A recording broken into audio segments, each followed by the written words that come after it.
Bueno, dijimos, sesión 4, antecedentes del existencialismo. Bueno, del siglo XIX para atrás todos son antecedentes del existencialismo. Pero hoy vamos a ver el pensamiento de Kant, a lo que yo titulé Hacia el sujeto. Y hoy vamos a ver más que la filosofía de Kant, vamos a ver mucho menos que la filosofía de Kant, pero vamos a estar viendo algunas cuestiones relacionadas con el existencialismo, con la filosofía de Kant, con algunas otras cuestiones. Pero básicamente será, entonces, el pensamiento de Kant. Hacia el sujeto. Bueno, la primera idea que yo les diría es, esto más bien es el pretexto para hacer un recorrido por la historia de la filosofía.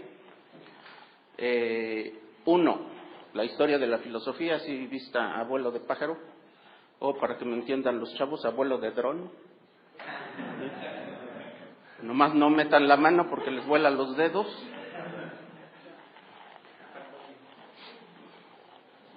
Entonces, así un recorrido de la historia de la filosofía. ¿Qué tiene que ver cada filósofo?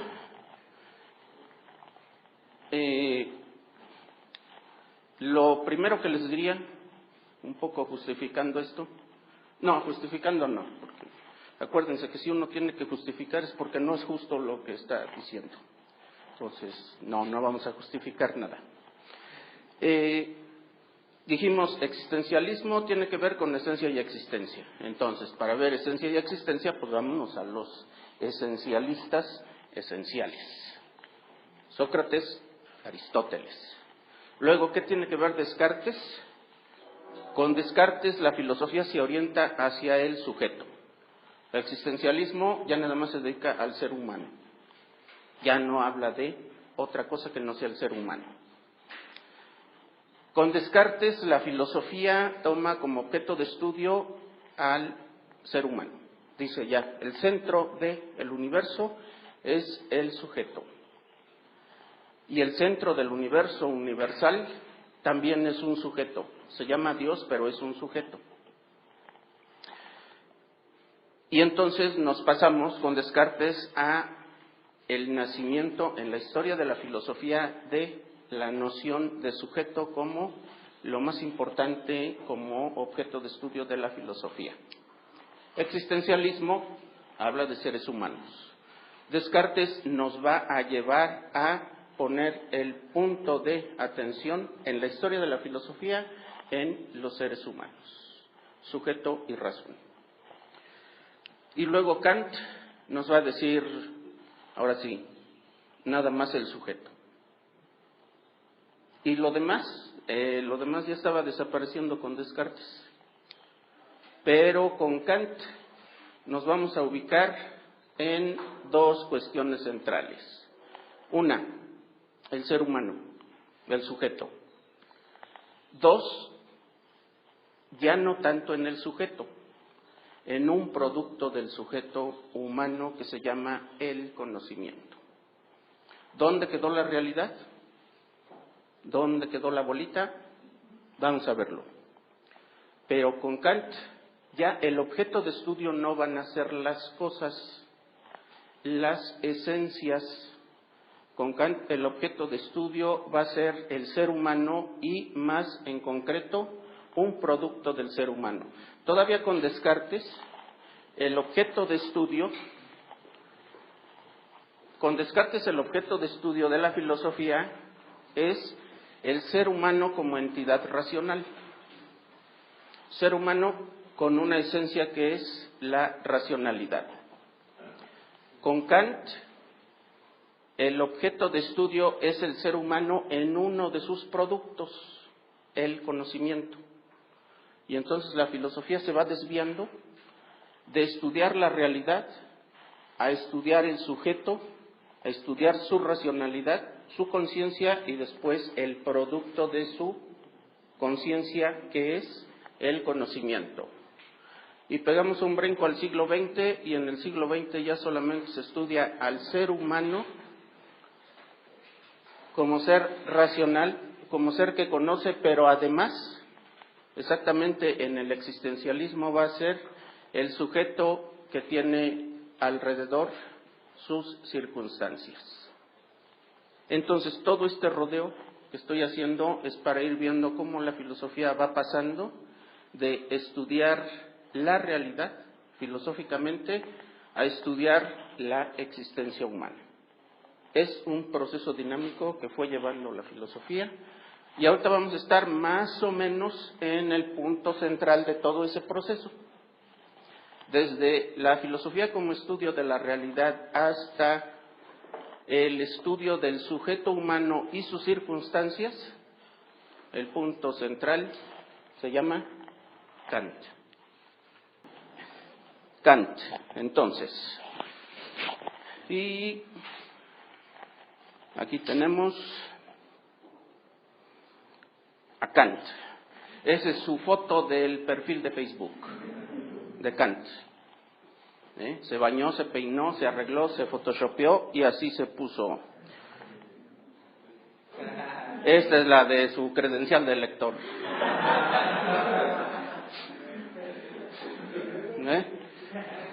Ni Photoshop, ni se peinó, ni se bañó, ni nada. Así, miren la diferencia. A ver a quién se liga. Ya cuando se ponen de acuerdo en la cita, híjole, no, le va a ir mal. No, y luego hablándoles de la cosa en sí, del noumeno, del fenómeno. ¿Por qué creen que nunca se casó? Cuando pude soportar a una mujer no la podía mantener, ahora que la puedo mantener ya no la aguanto. Bueno, entonces estamos en nuestro esquemita muy esquemático de la historia de la filosofía. Ahí vimos, ahí tenemos naturaleza o cosmos, aquí tenemos Dios o teos, teo, definición etimológica, según el náhuatl, teo significa Dios. Según los griegos, teo significa Dios, también. Tanto en náhuatl como en griego, teléfono celular, ya se comunicaban. ¿Tú cómo le vas a poner? No, pues yo teo, y tú, no, pues yo también. Teo Cali, la casa de Dios. Luego, el pensamiento moderno. Seguimos en el pensamiento moderno. Ya vimos al iniciador del pensamiento moderno, Descartes. Descartamos ya esa idea y nos pasamos a, todavía en la edad moderna, la filosofía de Kant. ¿Sí? Entonces hoy seremos kantinistas completamente. Y ya desde el siglo XIX empieza la crisis de la modernidad, cuando se desechan todas las ideas que no funcionaron y ya no sabemos dónde estamos. Estamos en la crisis de la modernidad. Y hoy van a ser muchas ideas, muchas palabras y mucho texto. Notan, si no alcanzan a escribirlo, les podría dejar en algún lugar del ciberespacio la presentación para que la dejen ahí. Ahí está. Oh, ¿tienes la presentación? No, está en la nube. Bueno, que se quede. Bueno, está en la nube, está bien. Bueno, entonces, la clase de hoy va a ser el pretexto para explicar conceptos fundamentales de filosofía. Son fáciles: filosofía, ontología, epistemología, idealismo, realismo, idealismo trascendental, sujeto trascendental, conocimiento y objeto. Nada más. Puras palabrotas, Como aquí no hay menores de 18 años, ya se aguantan las palabrotas. Entonces empezamos con filosofía. Filosofía. Bueno, del concepto filosofía se han dicho muchas definiciones, desde percepción personal del universo, del mundo, actitud ante la vida, la peor de todas, tómalo con filosofía, ni modo, ya te amolaste. Resígnate a tu mala suerte.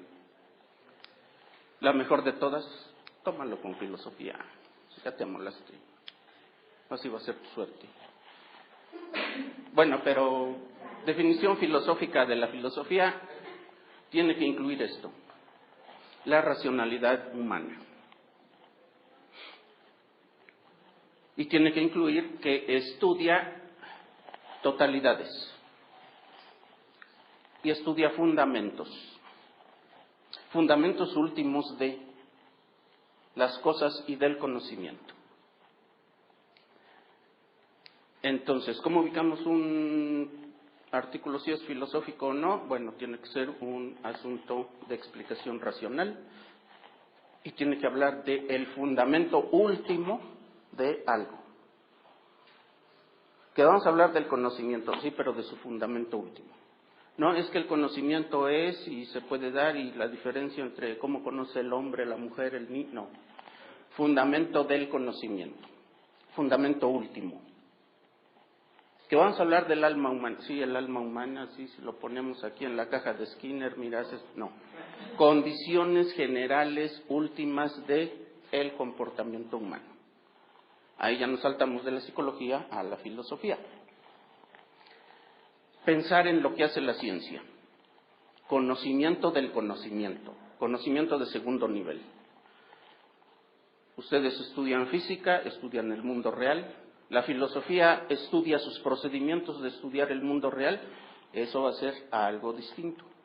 El fundamento del conocimiento del mundo real. Entonces, vamos a ubicar aquí, para empezar, una explicación racional. Filosofía va a hacer básicamente dos cosas. Va a hacer básicamente dos cosas y va a ser básicamente dos cosas. Estudiar la realidad, estudiar el conocimiento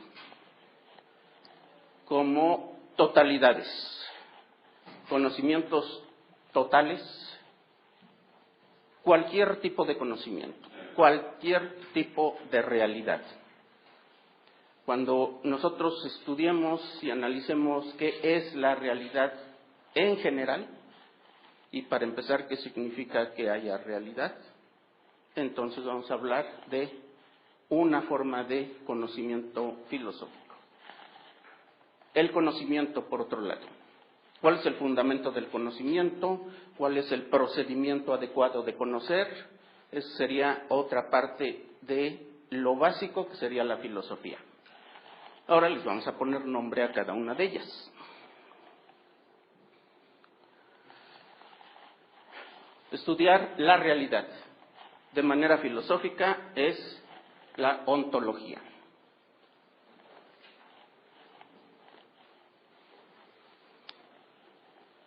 Y epistemología, estudio filosófico del conocimiento humano, condiciones de posibilidad del conocimiento humano, cualquier tipo de conocimiento.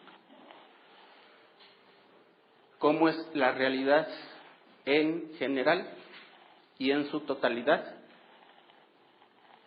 ¿Cuáles son los fundamentos de la realidad misma para existir? Ese sería asunto de estudio de la ontología. Y asunto de estudio de la epistemología, el conocimiento.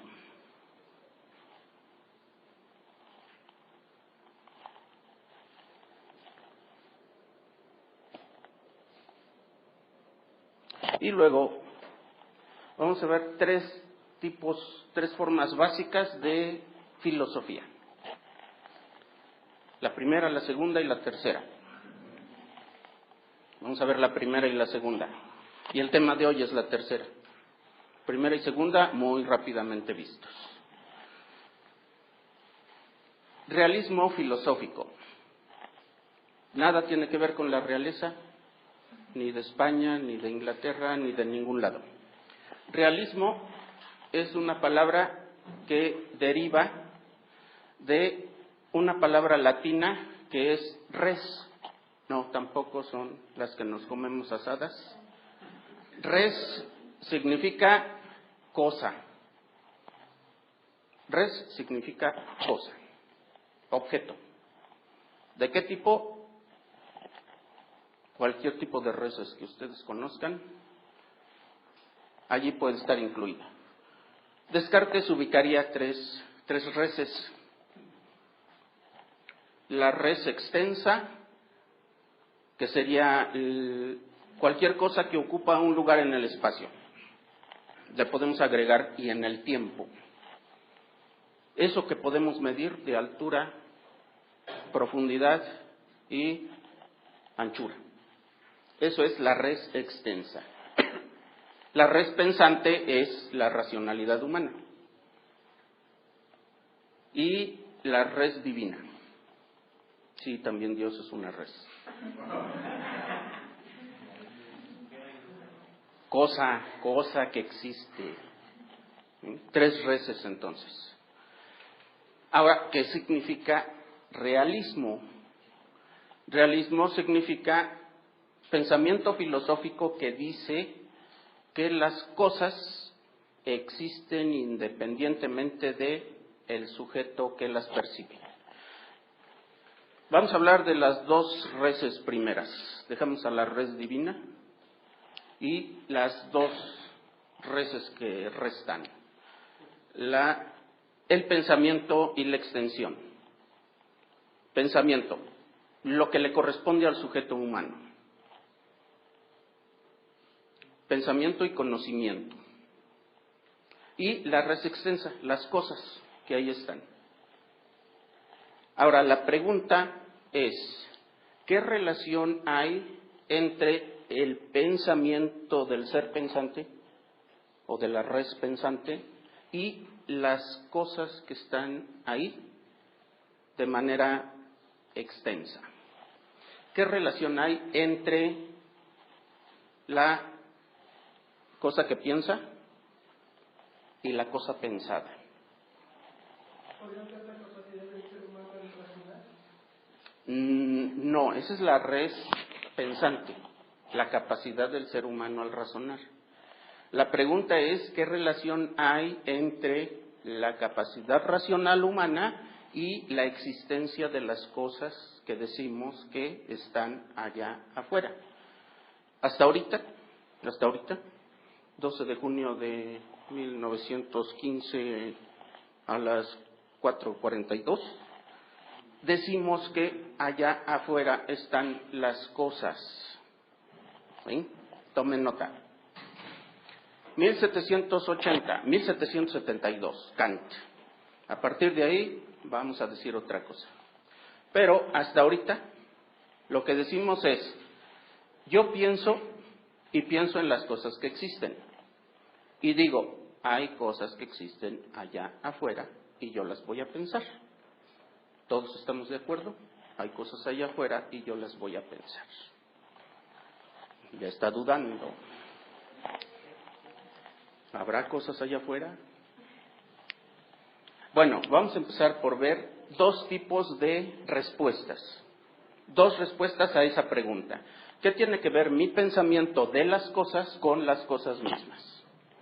Las respuestas posibles son, las cosas ahí están. Independientemente de mi existencia y mi pensamiento, las cosas ahí están afuera. ¿Cierto? Ya, para tranquilizarnos, porque ya se me están angustiando. No se angustien, angústiense cuando lleguemos al existencialismo. Ahorita no, ahorita es un asunto de pura actividad racional y vamos a conocer el conocimiento. Entonces, antes de Kant, la respuesta nos diría, ahí hay cosas afuera, ¿cierto? Y también nos diría, si yo digo pizarrón blanco, es porque ahí hay un pizarrón blanco.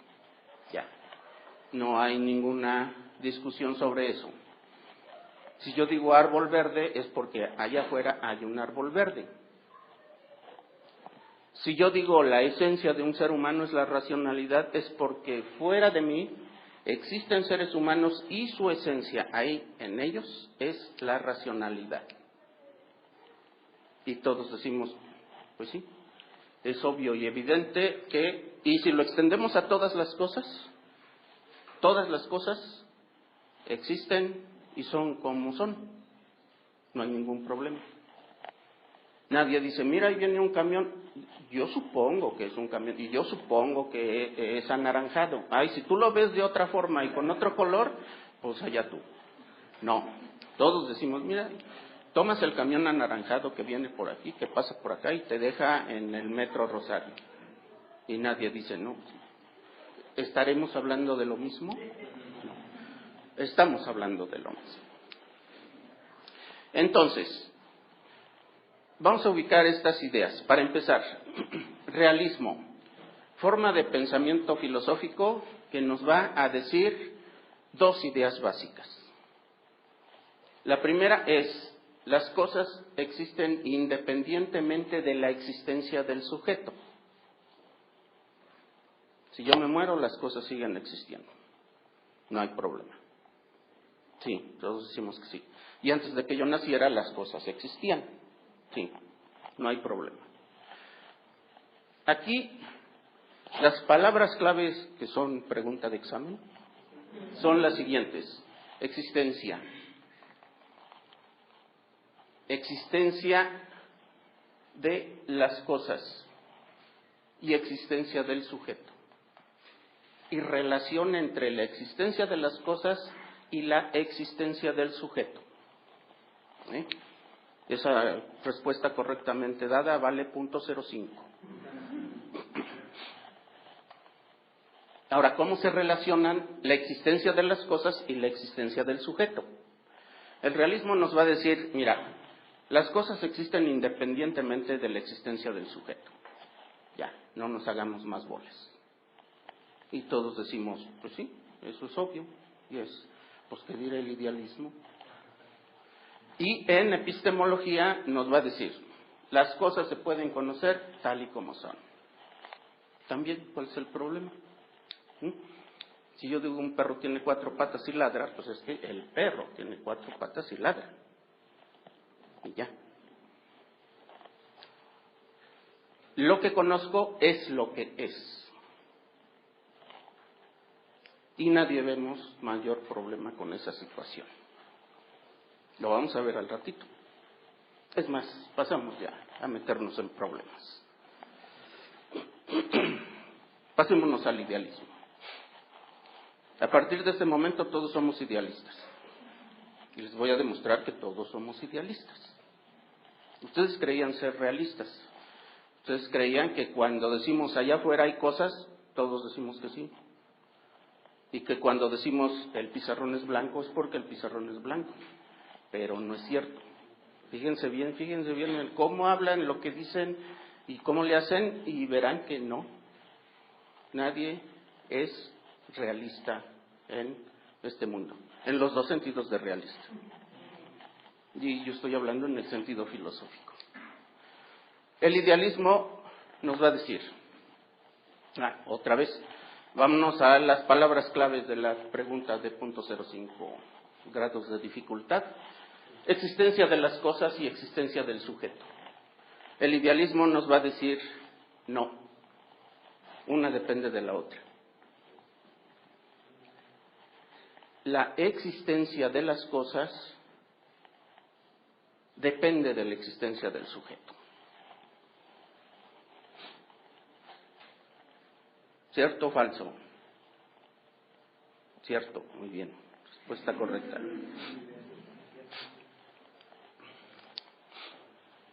¿De qué color es el pizarrón blanco?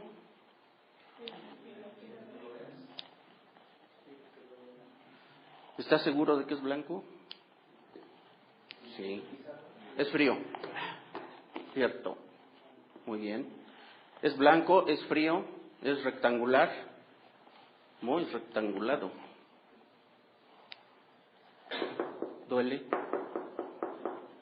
¿cierto? Ahora díganme, ¿cómo saben que es blanco? Esa respuesta así dada, como la pensaron y como no la han dicho, está mal.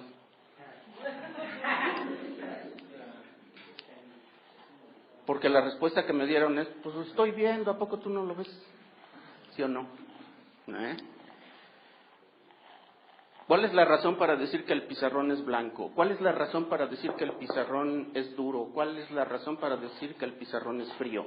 Ahora díganme la respuesta que vale 5 puntos en el examen.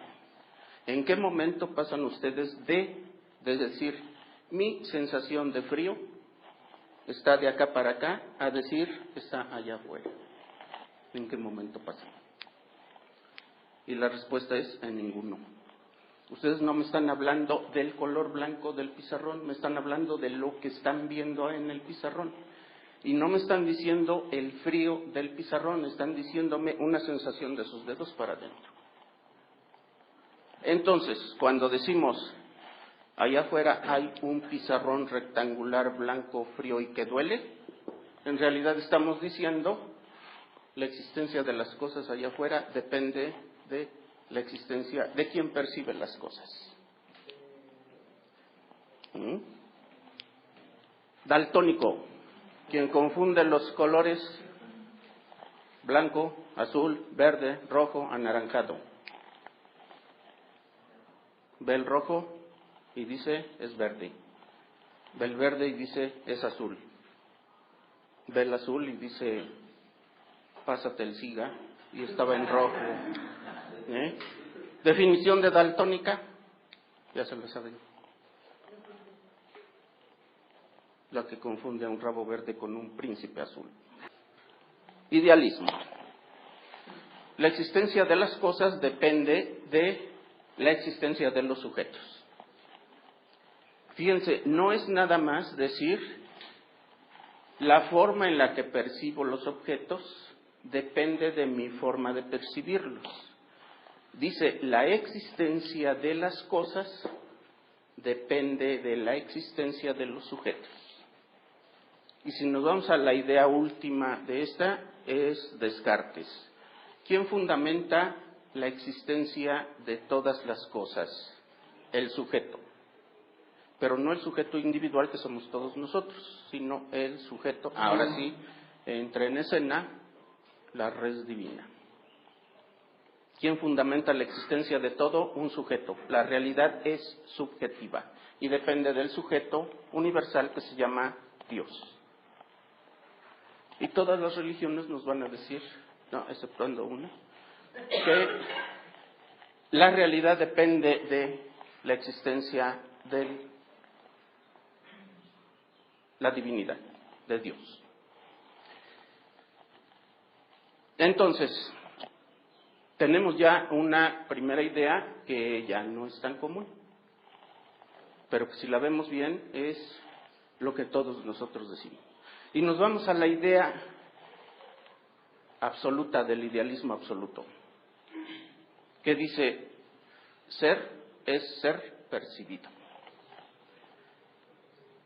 Porque cuando yo les pregunté, ¿y cómo sabemos que existe ahí un pizarrón? ¿Cómo sabemos que es blanco? La respuesta que me dicen es, porque lo estoy viendo. ¿Cómo sabemos que es frío? Porque lo estoy sintiendo. Entonces vamos a juntar todas esas características del objeto que está ahí afuera de nosotros y vamos a decir, objeto rectangular, blanco, frío y que hace daño, sobre el cual se puede escribir y etcétera, etcétera. Todo eso que nosotros armamos como objeto que está ahí afuera es mis percepciones. Ser es ser percibido. Entonces, ¿qué hay ahí afuera? ¿Qué es el pizarrón? Es un conjunto de percepciones mías. Y que digo, ahí están. La última atribución que hago del objeto, que no existe allá afuera, sino que es un conjunto de mis percepciones, la última atribución que hago es decir, y existe independientemente de mí. Pero no es cierto, no se vayan con la pinta, eso es un engaño del genio maligno. Por lo tanto, las cosas no se conocen tal y como son. Es más, no hay cosas tal y como son. Hay cosas tal y como se me presentan a mí. ¿Sí? Nada más. Es más común esta idea que la otra, ¿a poco no? Y según esta idea, ese sujeto hace que nosotros, todos los sujetos, veamos y percibamos exactamente lo mismo. Por eso no podemos decir, pues yo lo veo blanco, y no, pues yo lo veo rojo, no, pues yo lo veo rectangular, no, pues yo lo veo circular. No, hay una garantía. Pero lo que importa es que es subjetivo el asunto. Del sujeto depende la existencia del objeto. Bueno, entonces ya llevamos dos tipos de pensamientos filosóficos, idealismo y realismo. Y la diferencia es que el realismo va a decir las cosas existen independientemente del sujeto y se conocen tal y como son. Y el idealismo va a decir la existencia de las cosas depende de la existencia del sujeto. Por lo tanto, si conozco las cosas, ¿qué conozco? Relación con el sujeto. No hay conocimiento de cosas en sí mismas, sino siempre en relación con el sujeto que las conoce. Es más, si Dios crea el mundo y lo hace según su idea, ¿dónde está la idea que se va a conocer del mundo? Sino ya en la mente de Dios. Y lo que yo quiero es conocer la mente de Dios. Lo demás son detalles. Eso dijo Einstein. Un hoyo negro.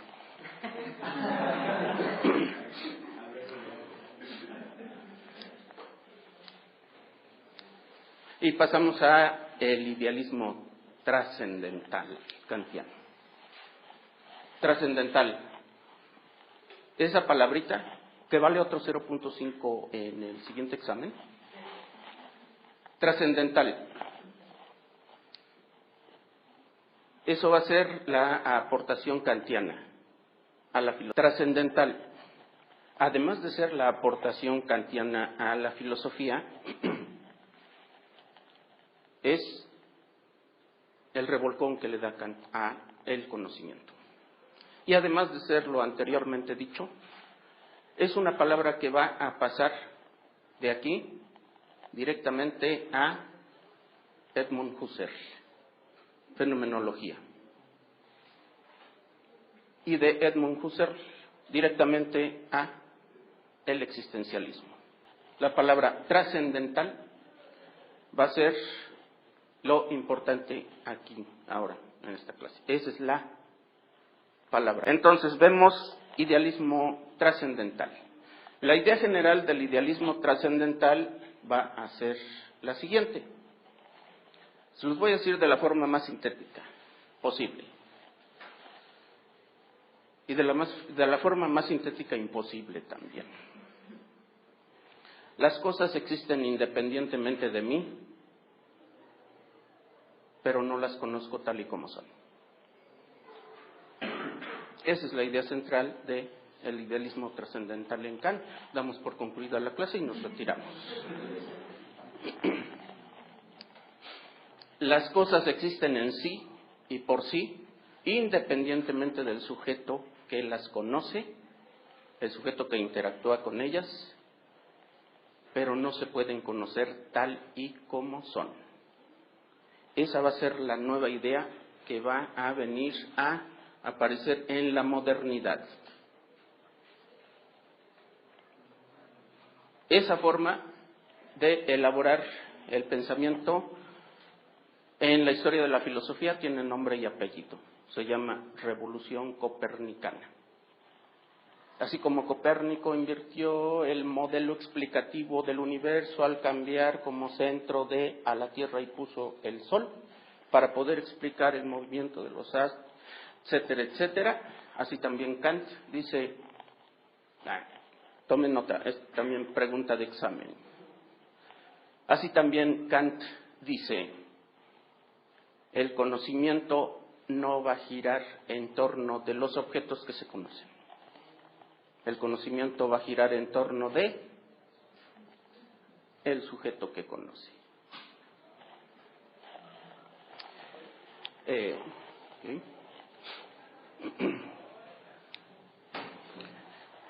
Entonces, el idealismo trascendental, dicho de la manera simplona, va a combinar una idea del realismo y una idea del idealismo.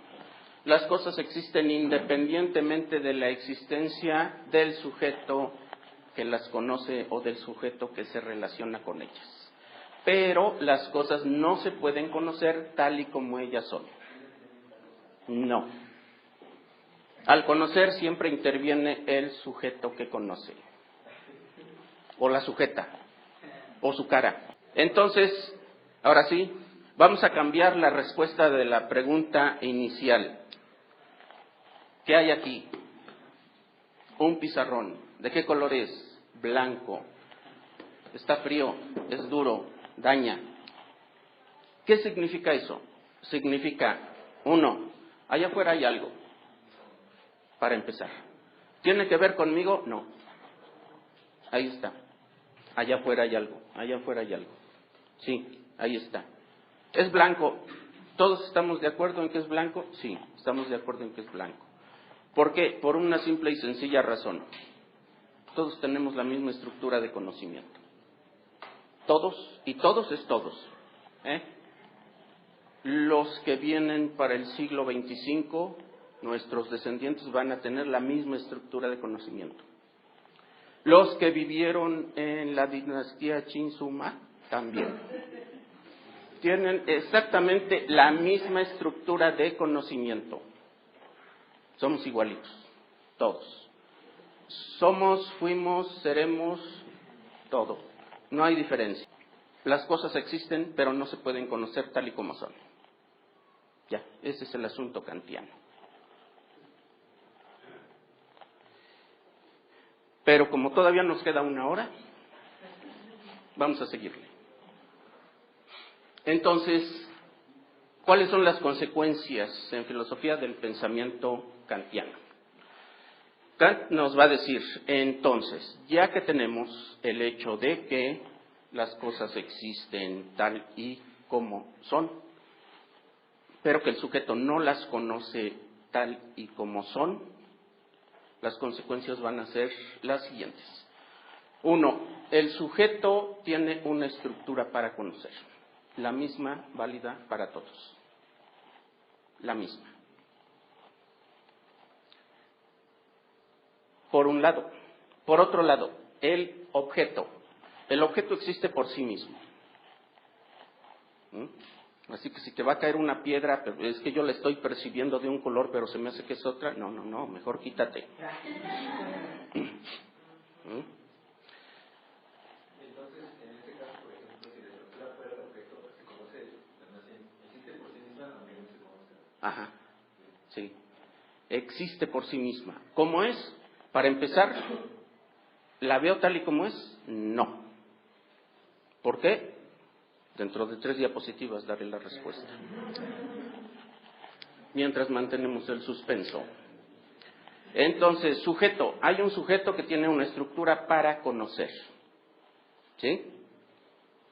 Y sujeto significa todos los seres humanos, iguales, idénticos, de cualquier época, en cualquier lugar, con cualquier condición social, política, económica, en cualquier momento histórico, en cualquier sociedad y en cualquier estrato social de la sociedad. O sea, todos. Y el objeto existe por sí mismo, para empezar. Cuando se va a conocer, el objeto se conoce de él lo que el sujeto percibe según su estructura cognitiva. En otras palabras, si todos fuéramos daltónicos, los no daltónicos y los sanos, estarían estigmatizados y hechos a un lado. Si todos tuviéramos la visión de los peces, veríamos el rayo del control remoto que sale del aparatito a la televisión y veríamos cómo hace así. No lo vemos. Si fuéramos toros, no veríamos a colores, veríamos en blanco y negro. ¿Cómo supieron los psicólogos todas esas cosas? Ay, sí, no sé. Pero ellos dicen, los peces ven el rayo infrarrojo.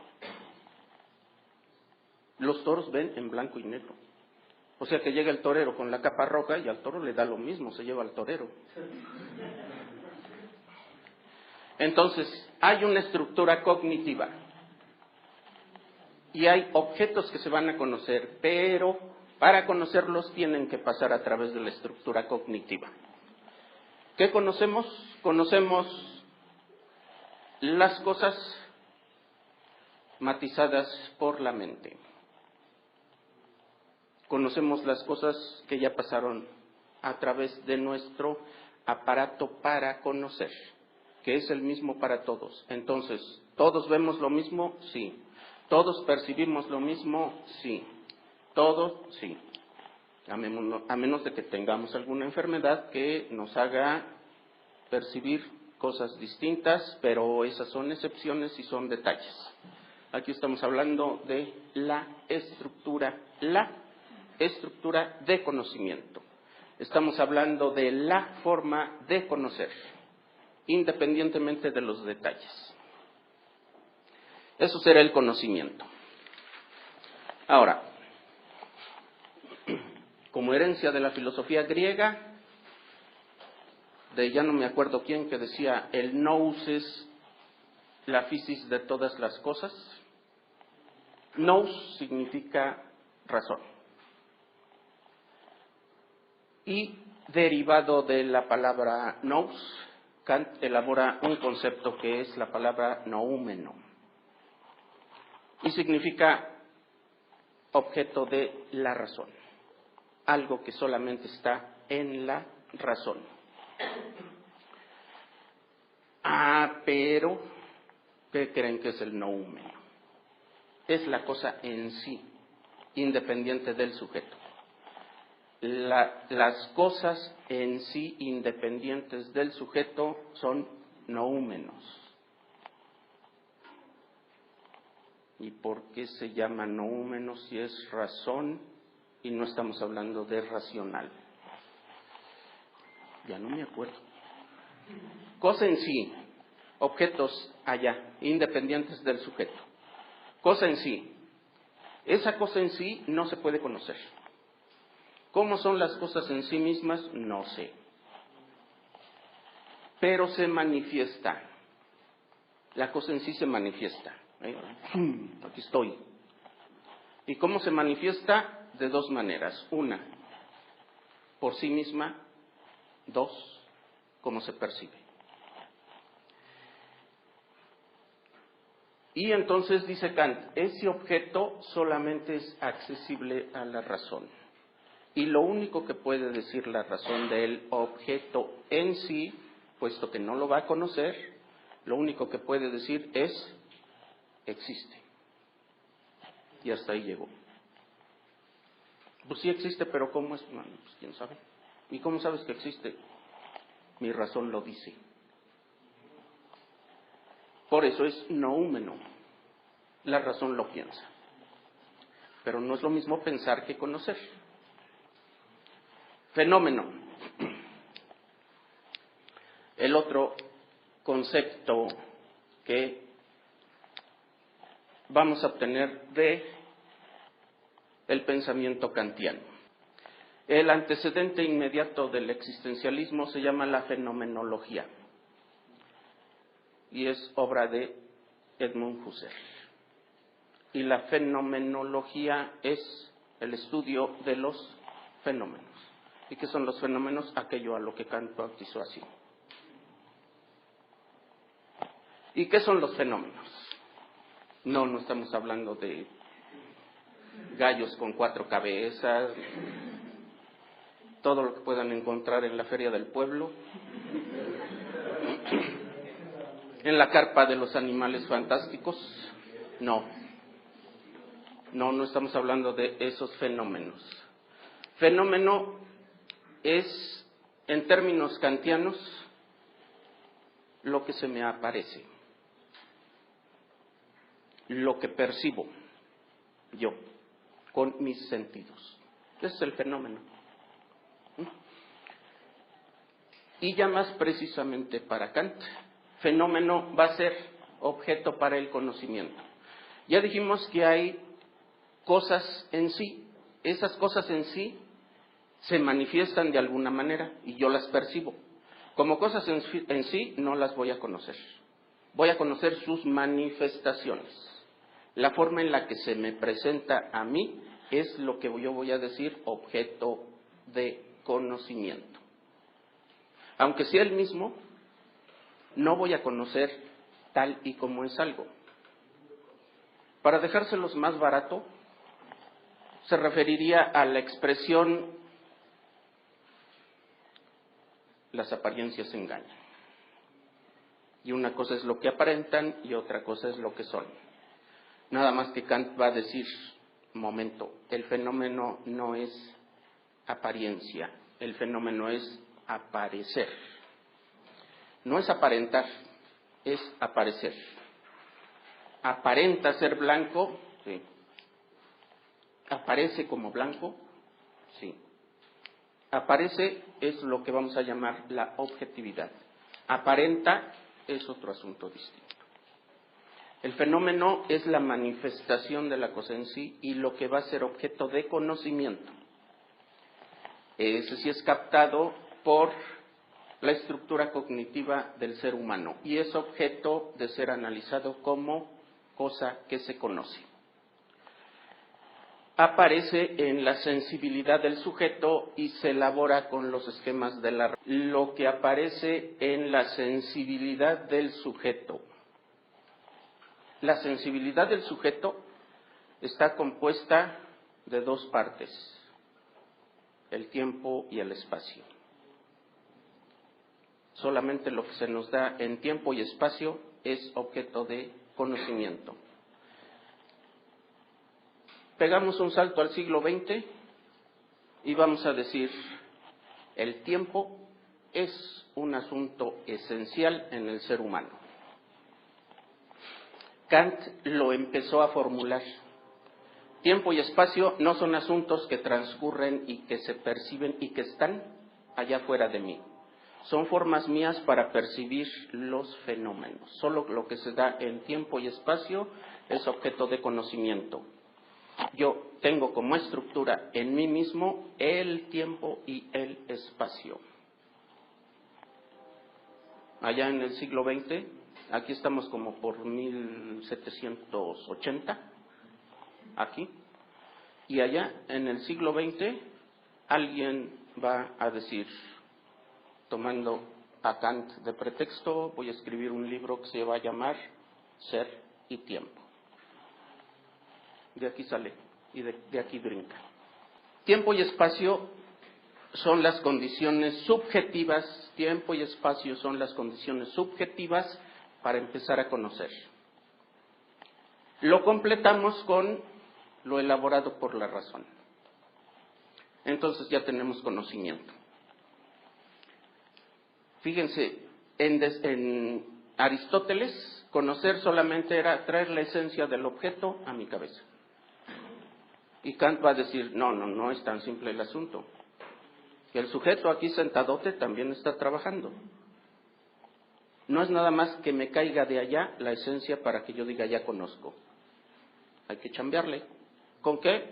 Hay que espaciotemporalizar las cosas y hay que elaborar los conceptos. Y así conocemos. Fenómeno, lo que el sujeto va a conocer. Desechamos el noúmeno, cosa en sí, y ahorita vamos a ver qué vamos a desechar en el noúmeno. Apariencia, lo que se manifiesta de la cosa en sí. No es simple aparición, no es simple aparentar, sino es aparecer. Y en el aparecer se empieza a dar la objetividad. A todos se nos aparece igual. Entonces elaboramos conocimiento y el conocimiento es objetivo. ¿Qué significa objetivo? Que es elaborado conjuntamente por todos los sujetos. Objetivo significa conjunto de subjetividades.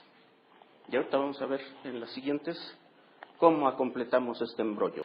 El noúmeno es lo que solamente la razón puede decir existe. Es el objeto independiente del sujeto. Ahorita vamos a pasar a ver eso y te quedará más claro después. El fenómeno va a ser lo que aparece de la cosa en sí, se elabora racionalmente y se convierte en conocimiento. La diferencia es que el fenómeno, como objeto de la razón, es algo que no va a ser objeto de conocimiento objetivo. Y el fenómeno, objeto de la razón, va a ser porque se nos aparece y lo elaboramos como conocimiento. Decir tengo conocimiento de algo y decir algo existe no es lo mismo. Y es la diferencia entre la cosa en sí o el noúmeno y el fenómeno. El noúmeno nada más es lo que existe, incognoscible para mí.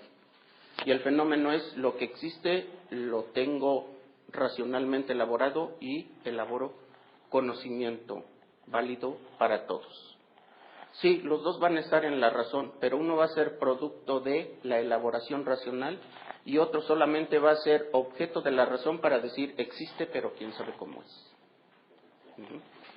Ahorita vemos mejor el asunto. Antes de la filosofía kantiana, el conocimiento tenía un esquema simplón como este. Y decía, el sujeto, o sea, sé yo, o sea, sé todos ustedes, para conocer lo único que necesitan es traerse la esencia del objeto a la cabeza, y ya. El conocimiento entonces era un asunto más o menos pasivo. El sujeto recibe la información de allá afuera y cuando recibe las esencias, entonces ya conoce.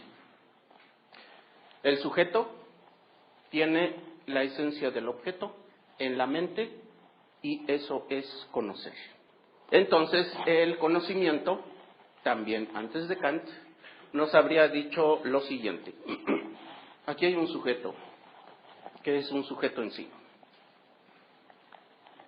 Digamos que limpiecito de todo. Lo que algunos otros filósofos que no vamos a ver dirían es una tabula rasa, una tabla limpia, un pizarrón en blanco. ¿Qué tiene? Pues tiene capacidades de conocer. Es como un recipiente vacío en el cual vamos a echar algo. ¿Qué vamos a echar? Características del objeto. ¿Y qué es el objeto? Pues el objeto es lo que está allá afuera, cosa en sí. Un objeto que tiene sus propias características, un objeto que tiene sus propias esencias, un objeto que tiene sus propias propiedades, y esas propiedades son las que van a pasar a ese recipiente vacío que se llama el sujeto que va a conocer. Antes de Kant, la esencia de la cosa en sí va a pasar a la mente humana, que sería la esencia del sujeto en sí, y eso es conocer. Ahorita vemos lo que estás mencionando, que es el conocimiento a partir de Kant, en Kant. Este sería el esquema del conocimiento antes de Kant. Ahí está el sujeto en sí, vacío, el pizarrón casi completamente blanco, y el objeto, la cosa en sí, con sus cualidades para pasar de aquí para acá. Y entonces tendríamos lo anteriormente dicho. O sea, esto. Una vez que del objeto pasa al sujeto, en el sujeto está la esencia del objeto y ya conocemos. ¿Ya ven qué fácil? Entonces llega Kant y desbarata todo. Nos dice, no es cierto. El conocimiento a partir de 1780 y algo, más o menos. El conocimiento va a ser una cosa distinta. Sujeto y objeto. Cada uno está en su onda. No. Si hablamos de conocimiento, vamos a hablar de una unión. Y si estamos hablando de una unión, vamos a hablar más en concreto de lo unido. Ni el sujeto, ni el objeto. La mezcla de los dos. Y entonces, el realismo diría, conocer simplemente es que del objeto pasen sus cualidades al sujeto. Y el idealismo diría, bueno, si ya las cualidades están en el sujeto, pues ya que saco del objeto. Pues ya me lo sé. Y ahí está el software preinstalado. La idea de Dios y las matemáticas. Ya para qué estudian cálculos si ya se lo saben. No, dice Kant, no, les está fallando. La cuestión va más o menos así. Ni sujeto ni objeto. Entonces, ¿qué tenemos? Una combinación que ni es ni blanco ni negro y tiene el blanco y el negro. Ya no es ni lo negro del objeto en el sujeto, ni lo blanco del sujeto en el objeto. Pero están los dos, pero no está ninguno. Pero están los dos, pero no está ninguno. Entonces lo mezclamos y nos da gris. ¿Qué es esto? Ese es el conocimiento. La mezcla de aquí y de allá, que ya ni es ni lo de aquí ni es lo de allá. ¿Y eso qué significa? Significa lo siguiente. Ahí está, el conocimiento en Kant. Tenemos el sujeto y tenemos el objeto. Pero a partir de Kant, el sujeto ya no es el sujeto. Y a partir de Kant, el objeto ya no es el objeto. ¿Qué es? Sujeto para conocer. Ya no es nada más el sujeto. Ya es sujeto para conocer. Ahí es donde van a estar las características, cualidades y propiedades de quien va a conocer. Y eso es activo. El objeto ya no es nada más el objeto, es el objeto para ser conocido. Ya no se trata nada más de que lo que hay aquí se pasa acá, tal y como es, y ya. No, es un proceso. Y el resultado va a ser distinto. Para empezar, el conocimiento es creación. El conocimiento no es solo recepción de datos. El conocimiento es creación. Y si lo decimos en griego, el conocimiento es poesía. En griego la palabra poesía se deriva de una palabra que es poiesis, y poiesis es creación a partir de elementos que no son materiales. Y entonces el conocimiento científico, el conocimiento filosófico en general es pura poesía, en este sentido. No es solo lo que hay aquí que se pasa para acá, ni lo que hay acá que se le pone aquí. Ahora hay sujetos, pero sujetos para conocer. Y hay objetos, pero objetos para ser conocidos. Y solamente podemos hablar de conocimiento cuando hablemos de la intersección. Tenemos aquí el sujeto para conocer, el objeto para ser conocido y el producto, el conocimiento. Aquí está.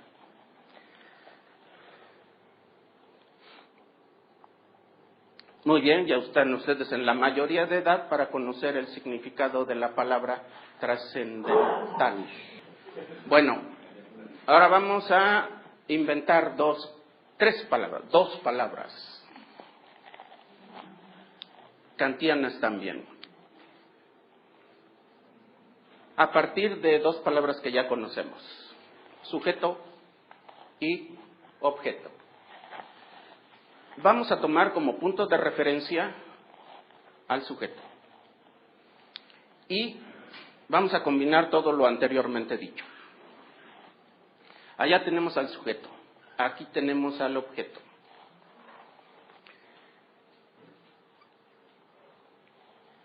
El objeto es en sí, el sujeto es en sí también. ¿Qué significa sujeto en sí y objeto en sí? Significa cada uno está en su onda. El sujeto allá y el objeto acá. Todavía no se conocen, ni tienen su primera cita, ni se han relacionado. Sujeto en sí y objeto en sí. Vamos a tomarlos así, separaditos, cada uno por su lado. Si decimos inmanente, decimos propio del sujeto, que no sale para acá. Si decimos trascendente, decimos en el sujeto, pero lo que está en el objeto. O sea, solo perteneciente a la cosa en sí. Tomando como referencia el sujeto. Trascendente sería lo que está del otro lado y no tiene nada que ver conmigo. O sea, lo propio de la cosa en sí. Inmanente, lo que es mío nada más. Trascendente, lo que es tuyo nada más. ¿Y a qué horas nos encontramos? Ahorita lo vemos. Lo propio del sujeto sería entonces inmanente a él. Lo inmanente es lo que está en el sujeto y solo al sujeto corresponde. Cualidades propias del sujeto. Y le agregamos al conocer. Para Kant, cuando dice sujeto para conocer. Nada más. Sujeto que siente emociones, no. Sujeto para conocer. Sujeto que se entristece, no. No nos interesa. Es que quiere ir al psicólogo. No, no necesita ir al psicólogo. Solo necesita enderezar sus ideas y razonar correctamente. Y verán que se le quitan todos sus males. Trascendente, lo que está solamente en el objeto. Trascendente al sujeto.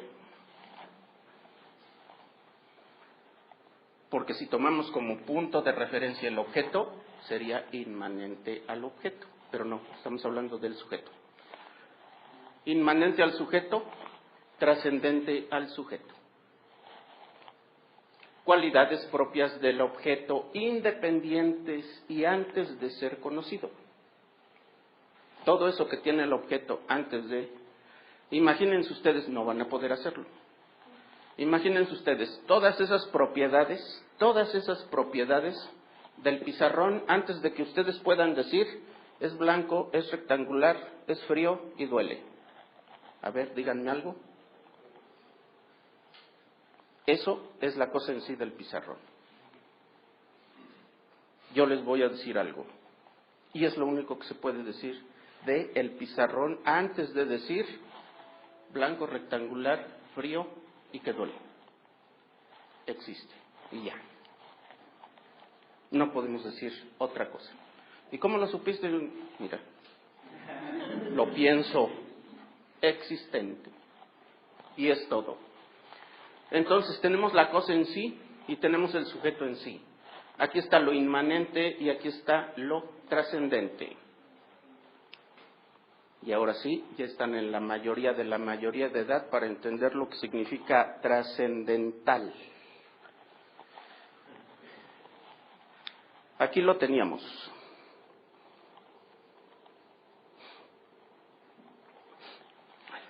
Ustedes lo van a descubrir. Trascendente, inmanente.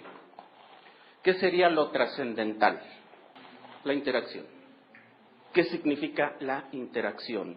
Significa trascendental. Definición de examen. Trascendental. Punto de unión entre lo propio del objeto y lo propio del sujeto en el momento del conocimiento. Esa definición la acabo de inventar, ¿eh? ¿Quién sabe si sea la correcta?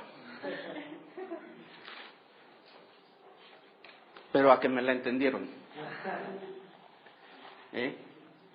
El noúmeno, o sea, lo que solamente se percibe por la razón, no es objeto de conocimiento.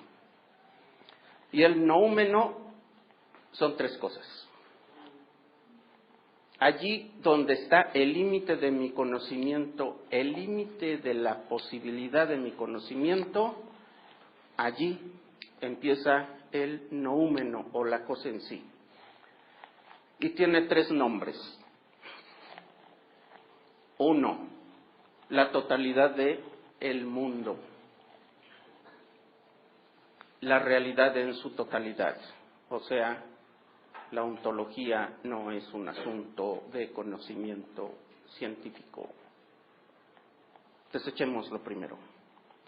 Número 2, la esencia del ser humano. Estoy a punto de llegar al alma humana, ahí se acaba el conocimiento y la posibilidad del conocimiento. O sea, nosotros también tenemos una cosa en sí incognoscible para los demás. Y no solamente eso, incognoscible también para nosotros mismos. Se llama el inconsciente freudiano. Existe, no se le conoce, pero se manifiesta. Y la vía regia para el inconsciente es el sueño. No se me distraigan, estamos en Kant, no en Freud. Tercero, Dios. Tres objetos que no son objetos del conocimiento, sino el límite del conocimiento. Son cosas en sí y no se pueden conocer. De ellas solo se puede decir, existen.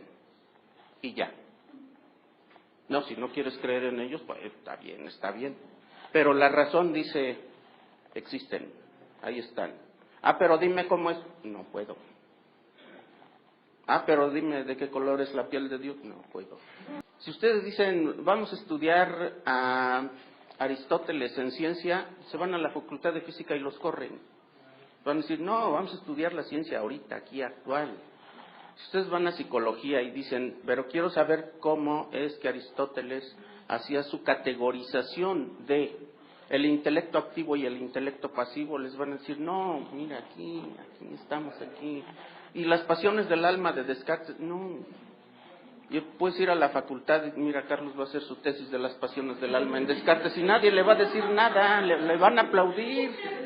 Pero es allá en la facultad de filosofía.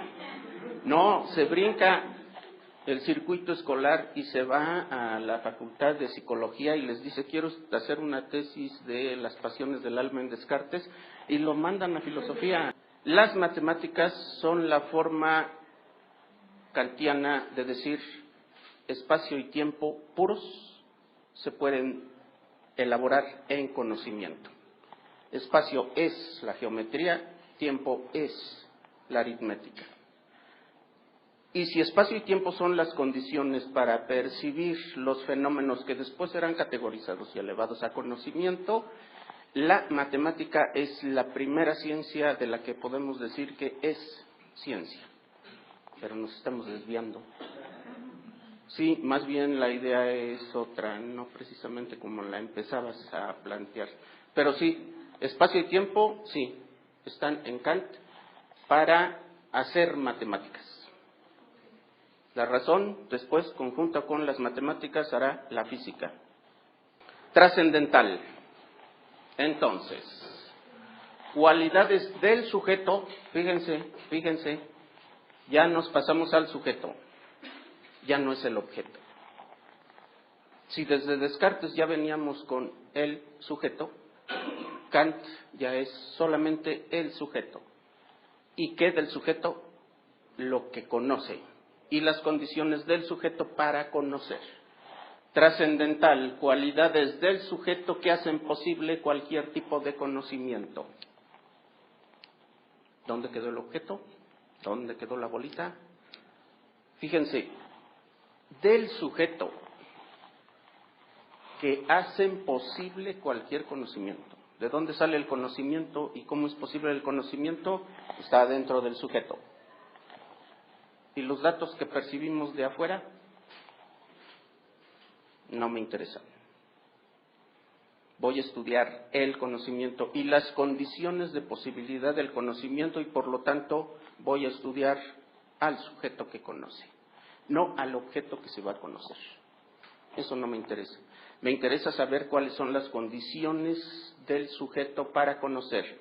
Y esas condiciones del sujeto para conocer es lo trascendental.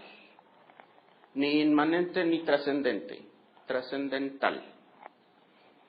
Ni lo que está en el objeto, ni lo que está en el sujeto. Lo que el sujeto tiene para conocer. Es algo que está en el sujeto y son las condiciones de posibilidad de cualquier tipo de conocimiento. Ya en términos puramente kantianos. Condiciones de posibilidad de cualquier tipo de conocimiento. Y cualquier tipo de conocimiento es cualquier tipo de conocimiento, exceptuando la psicología. Y además hay un sujeto trascendental.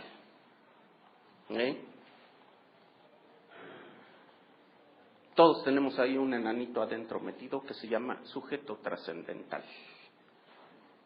Hay un sujeto que conoce, que percibe sensiblemente las cosas. Pero hay ahí adentro del entendimiento humano algo que se llama el sujeto trascendental. ¿Qué es eso? El que posee las condiciones de posibilidad de cualquier tipo de conocimiento. No se les olvide esto, lo vamos a ver con Husserl. Y llegamos a la definición de objeto. A ver, antes de llegar a la definición de objeto y antes de que la vean, ¿quién ya la vieron? Estamos hablando de objetos. Estamos hablando de quien conoce. Objetos. ¿Qué son los objetos? Díganlo por última vez, porque a partir de ahorita, esos objetos no son los objetos. Entes externos del sujeto. Ajá. Entes externos al sujeto.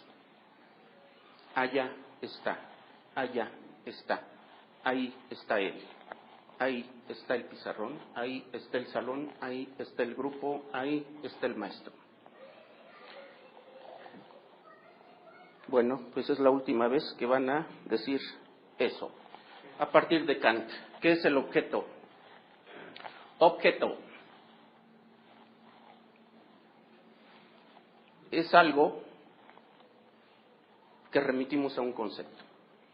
¿Qué es lo importante del objeto? No el que sea entidad que está fuera del sujeto, sino que sea conceptualizable. O sea, en otras palabras, nosotros aquí, ahora, no vamos por el mundo viendo que hay objetos ahí afuera de nosotros. ¿Qué hay? Hay conceptualizaciones.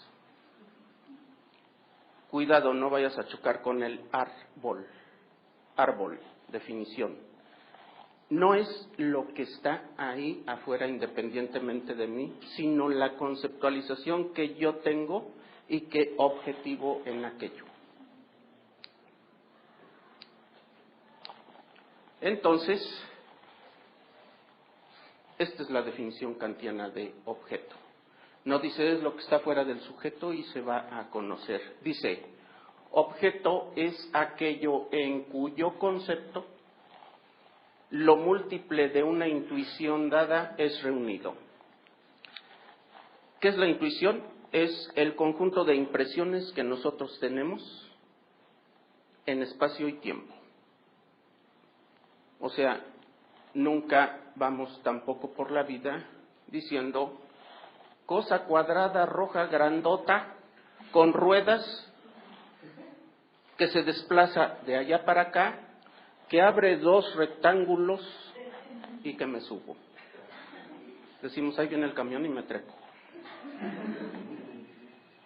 Conceptos, conceptos y conceptos. No hay objetos. Ya no hay objetos.